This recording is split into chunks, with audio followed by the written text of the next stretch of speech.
Bonjour à tous, merci d'être avec nous sur Angers Télé pour cette édition spéciale tournée depuis le Parc des Expositions d'Angers. Si nous sommes ici aujourd'hui, c'est pour vous parler du 28e Salon des Antiquaires. Jusqu'au 21 octobre, les amateurs d'art et d'antiquité pourront se promener le long des allées pour découvrir des objets parfois insolites. Nous en parlerons avec Evelyne Lorido, notre invitée. Dans le reste de l'actualité, la visite de Valérie Trierweiler à l'école de son enfance dans le quartier angevin de Montplaisir. La première dame s'est muée en maîtresse d'école pour la lecture de la traditionnelle dictée d'Ella, l'association européenne contre les leucodystrophies dont elle soutient l'engagement. Retour également sur la journée mondiale du refus de la misère. Une marche symbolique était entre autres organisée ce jeudi soir dans le centre-ville d'Angers. Jean-Luc Rottureau organisait ce vendredi matin une conférence de presse pour faire le point sur les élections municipales de 2014 à Angers. Le candidat est notamment revenu sur la constitution de sa liste qui suit son cours. Sur les 55 candidats requis, une bonne quarantaine, majoritairement de sensibilité centre-gauche, ont déjà été retenus. L'élu socialiste est notamment revenu sur deux grands équipements structurants pour le territoire, la patinoire d'Angers et le centre des congrès. J'ai donc proposé qu'on fasse de fait une nouvelle patinoire qui aura environ 40 ans en fin de mandat prochain. Ce n'est pas possible techniquement et financièrement de la faire dans les 2 ans.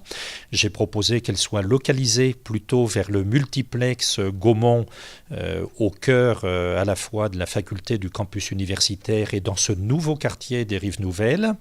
Et j'ai proposé qu'en attendant, pour aider le club aussi à se développer et à faire des recettes complémentaires, on puisse 3 fois par an louer Arena Loire à Trélazé, la salle qui pourra accueillir 4000 personnes en configuration de patinoire. Concernant le centre des congrès, je prévois de le rénover, ce qui sera beaucoup moins coûteux qu'un nouveau centre des congrès qui aurait coûté 80 millions en dehors de l'hôtel.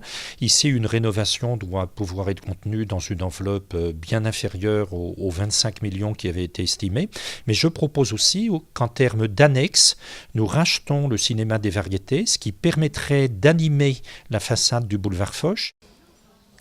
Et puis, sachez que Jean-Luc Rottureau a été victime d'une usurpation d'identité. Le candidat aux élections municipales d'Angers a porté plainte en tant que président d'Angers-Loire Habitat pour tentative d'escroquerie. En effet, une personne s'est fait passer pour lui en demandant à l'office HLM de verser 500 000 € sur un compte pour une opération foncière. Valérie Trierweiler de retour sur ses terres à Angers. La première dame est revenue ce vendredi sur les bancs de son ancienne école, Paul Valéry, située dans le quartier de Montplaisir, à l'occasion de la 20e édition de l'opération Mets tes baskets et bats la maladie à l'école. Valérie Trierweiler a joué les maîtresses d'école pour la lecture d'une dictée. Les détails de Fabrice Gadon. Elle est arrivée comme une rockstar ou une vedette du Festival de Cannes. Pour les habitants du quartier de Montplaisir, la venue de Valérie Trierweiler ne sera pas passée inaperçue. La compagne du président de la République avait en effet choisi de revenir à l'école Saint-Exupéry, l'école de son enfance angevine, pour participer à la dictée d'Ella en compagnie de Tom, un jeune garçon souffrant de leucodystrophie. Entre la joie de retrouver un peu de son enfance et la présence de ce jeune garçon, les émotions ont été mêlées ce matin pour la première dame de France. J'ai de l'émotion de revoir mes institutrices que je n'avais jamais oubliées. Mais l'émotion, là, je l'ai surtout avec Tom et avec sa famille. Voilà. Et j'oublie pas que c'est quand même pour ça que je suis là aujourd'hui. Ce que je voudrais dire quand même en faisant le choix de cette école, c'est que l'école, c'est une chance. Voilà, c'est une chance. Et même si elle n'est pas placée dans un beau quartier, on peut y trouver de la joie, de l'apprentissage, de l'intégration et en sortir avec un beau chemin devant soi. Cette dictée, Valérie Trierweiler a tenu à la faire en compagnie de Lydia Kérébel, qui fut son institutrice en cours moyen à l'école Saint-Exupéry au milieu des années 70. Les deux femmes s'étaient déjà revues récemment, mais la perspective de nouvelles retrouvailles et la présence de Tom ont été pour l'ancienne institutrice des moments très forts. Ce matin, l'émotion, c'est la connaissance avec Tom. Je suis venue pour l'association et là, très heureuse d'être avec Mme Trierweiler et dans cette école qui était notre école à toutes les deux. C'est-à-dire l'école de son enfance et l'école de ma jeunesse pour une très belle cause. Voilà. À noter également qu'au cours de sa rencontre avec la presse en fin de matinée, Valérie Trierweiler s'est exprimée sur l'affaire Leonarda, cette jeune fille d'origine kosovare expulsée de France en milieu de semaine. Pour la première dame, je cite, « L'école doit rester un lieu d'intégration et non pas d'exclusion ». Alors que les avis sont toujours aussi mitigés sur la réforme des rythmes scolaires, le recteur de l'Académie de Nantes s'est rendu ce vendredi matin à l'école Pierre-Louis Lebas à Angers. William Marois a tenu à promouvoir cette semaine des 4 jours et demi, même s'il concède toutefois que certains ajustements sont nécessaires. On l'écoute au micro de Thierry Lardeux. Tout le monde dit que la semaine de 4 jours n'est pas bonne pour les enfants. Il faut donc le changer, tout le monde l'a dit. Alors il faut le faire, c'est un changement majeur, c'est normal qu'il y ait quelques ajustements à faire. Ça fait que 7 semaines que la rentrée est faite. Donc ces ajustements, nous les faisons. La ville s'est beaucoup investie, toutes les communes qui ont choisi ce passage ont fait un énorme travail en lien avec les services de l'éducation nationale. Nous continuons. Nous discutons avec les communes qui passeront en 2014, nous faisons dans les communes qui sont passées en 2013 les ajustements nécessaires et je crois qu'on est vraiment dans un moment très important pour les jeunes. La priorité, c'est l'intérêt des jeunes et vous avez vu qu'ils semblent contents.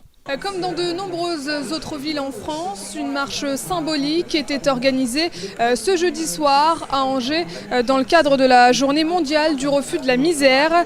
Les participants se sont notamment rendus à Angers-Loire Métropole, mais aussi à la préfecture. Fabrice Gadon s'est intéressé pour nous à cette initiative qui a vu le jour en 1987 grâce à un angevin. Regardez. ATD Quart Monde, Amnesty International ou bien encore le Secours catholique. Voilà quelques-unes des associations qui s'étaient mobilisées ce jeudi à Angers à l'occasion de la journée mondiale du refus de la misère. Si cette opération est désormais internationale, elle doit sa création à un angevin, le père Joseph Wrezinski, originaire de la rue Saint-Jacques dans le quartier de la Doutre. La journée mondiale du refus de la misère, le 17 octobre, est une journée qui a été initiée par le père Joseph Wrezinski le 17 octobre 1987 pour se souvenir qu'il est important d'être solidaire avec tous dans la société. Et tous les 17 octobre, dans toutes les villes de France, sous des formes différentes, prises par des associations, par des collectivités, par des groupes de citoyens. Cette journée est également l'occasion de mettre en avant des initiatives pour venir en aide aux plus défavorisés. En 2010, le Secours catholique, en partenariat avec le 115, a ainsi mis en place sur 3 communes de l'agglomération angevine, que sont Trélazé, Saint-Barthélemy d'Anjou et les Ponts-de-Cé, des accueils d'urgence temporaires de 3 nuits pour des SDF, pris en charge par des équipes de bénévoles. Ces équipes sont missionnées pour gérer donc 3 nuits, n'est-ce pas? Et la personne, on lui donne des clés, on lui ouvre le logis, le local à Saint-Barthélemy, dans le centre de Saint-Barthélemy. On lui ouvre le soir vers 18h, 18h30, on se met d'accord. Et il a vraiment une autonomie pendant 3 nuits, 2 jours. Ça permet un engagement aussi citoyen des municipalités et puis des personnes de ces communes qui peuvent mieux connaître ces personnes de la rue, ces personnes qui ont eu des histoires difficiles. Et la création de ces liens permet tout simplement une attention humaine. 2 autres communes vont rejoindre dans les semaines qui viennent ce dispositif d'accueil d'urgence. Il s'agit d'Avrier et de Saint-Jean-de-Lignières. Le docteur le plus célèbre de la télévision française était ce jeudi soir à Angers. Michel Simès tenait au centre des congrès une conférence sur la santé du cœur et des artères. Cette conférence devait permettre de mieux comprendre le fonctionnement du cœur, les risques encourus et les moyens de prévention. Le médecin et animateur de France 5 a tenu à passer un message aux Angevins. Je vous propose de l'écouter. Le cœur, c'est un peu comme un moteur de voiture, il faut en prendre soin, on ne va pas rouler à fond en permanence en faisant monter les tours sans le montrer au garagiste de temps en temps. C'est un peu pareil pour le cœur, il faut en prendre soin parce que c'est quand même difficile de vivre sans cœur quand il s'arrête.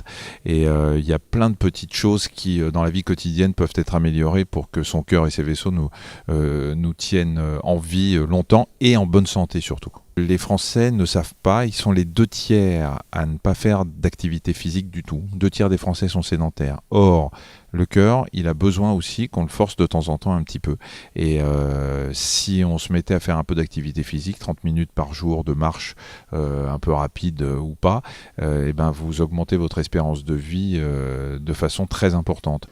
C'est l'un des rendez-vous les plus attendus de l'année pour les passionnés d'art. Le Salon des Antiquaires ouvre ses portes ce vendredi au Parc des Expositions d'Angers. Pour nous en parler, nous avons rejoint Evelyne Lorido, responsable de projet au Parc des Expositions. Evelyne, bonjour. Bonjour. Est-ce que vous pourriez d'abord nous présenter cette 28e édition du Salon des Antiquaires ? Avec plaisir. Donc, le salon rassemble cette année 85 exposants répartis en 3 parties. Donc le prestige avec une vingtaine d'exposants, les restaurateurs d'art qui sont là pour montrer leur savoir-faire en termes de restauration et de conservation du patrimoine. Ils sont une vingtaine et environ une quarantaine d'antiquaires qui présentent une marchandise extrêmement diversifiée. Et quelle est la vocation d'un salon comme celui-là ? La vocation de ce salon, c'est vraiment une sorte de rendez-vous culturel où tous les passionnés d'art peuvent découvrir un certain nombre de beaux objets et évidemment venir acheter ces objets qui sont accessibles pour l'ensemble des visiteurs. Donc 85 exposants, quels sont les objets qu'on peut découvrir au travers des allées ? Alors je ne pourrais pas tous les énumérer parce qu'il y a beaucoup de choses présentes, mais en fait on va trouver énormément de tableaux sur les périodes 17e, 18e, 19e. On va aussi trouver évidemment du mobilier de toutes les époques. On va trouver beaucoup d'objets de curiosité, d'objets de vitrine. On peut trouver des statuettes, on peut trouver des peintures, on peut trouver des sièges, on peut trouver des pendules, on peut trouver de l'argenterie. La liste est longue, j'aurais du mal à toutes vous l'énumérer. Dites-moi Evelyne, comment est-ce qu'on peut être sûr de l'authenticité de chaque objet présent ici ? Alors là, on est tout à fait garanti sur cette question précisément, puisqu'on a un expert qui sélectionne et regarde la marchandise présentée sur le salon. Donc il va regarder les produits présentés sur les stands et s'il se trouvait par hasard qu'il y a une pièce qui ne corresponde pas à nos attentes, il sera en capacité de demander à l'exposant évidemment de la retirer de son stand. D'autre part, il est à la disposition également des visiteurs et ils peuvent demander à ce qu'ils viennent regarder la pièce qu'ils ont choisi d'acheter et il peut également fournir un certificat d'authenticité. Donc c'est vraiment un gage de sérieux et de qualité pour nos visiteurs. Ils savent qu'ils vont trouver ici une marchandise qui sera tout à fait celle qu'ils attendent et on est dans de l'authenticité, pas dans de la copie. À quel public est destiné ce salon ? Est-ce qu'il est destiné à un public qui a les moyens de tout se payer, un public qui a un budget illimité ou pas du tout ? Je dirais qu'il s'adresse à tous les publics. À partir du moment où on est attaché aux belles choses, où on a envie aussi de collectionner, on peut trouver des objets à des prix qui sont tout à fait abordables pour tout le monde, je pense. Mais évidemment, ça s'adresse à des clientèles extrêmement différentes. Des gens qui viennent ici parce qu'ils ont envie d'acheter quelque chose, de le conserver dans le temps et ça correspond à un investissement. Mais je pense qu'il y a des choses qui sont abordables pour des publics moins aisés, entre guillemets. Et les prix pratiqués du coup ? C'est difficile de les dire. Je pense que la fourchette de prix est assez large. Evelyne Lorido, merci. Je vous en prie, merci à vous. Dans la page sport, à noter la toute première victoire de la saison pour l'UFAB. Les Angevines se sont imposées jeudi soir face à l'élan béarnais Paula Cortez. Le score 72-56. Cette performance permet aux basketteuses d'Angers de se qualifier pour les 8e de finale de Coupe de France. Avant de clore ce journal, ne ratez pas ce dimanche soir à partir de 21h sur Angers Télé, une émission spéciale sur le Mondial du Lion. Accompagné de spécialistes, Thierry Lardeux reviendra sur les temps forts de cet événement hippique devenu incontournable. Voilà, c'est la fin de cette édition tournée depuis le Parc des Expositions d'Angers à l'occasion du 28e Salon des Antiquaires. Lundi, vous retrouverez Hélène Chaplet à la présentation de votre journal. Excellent week-end à vous sur Angers Télé.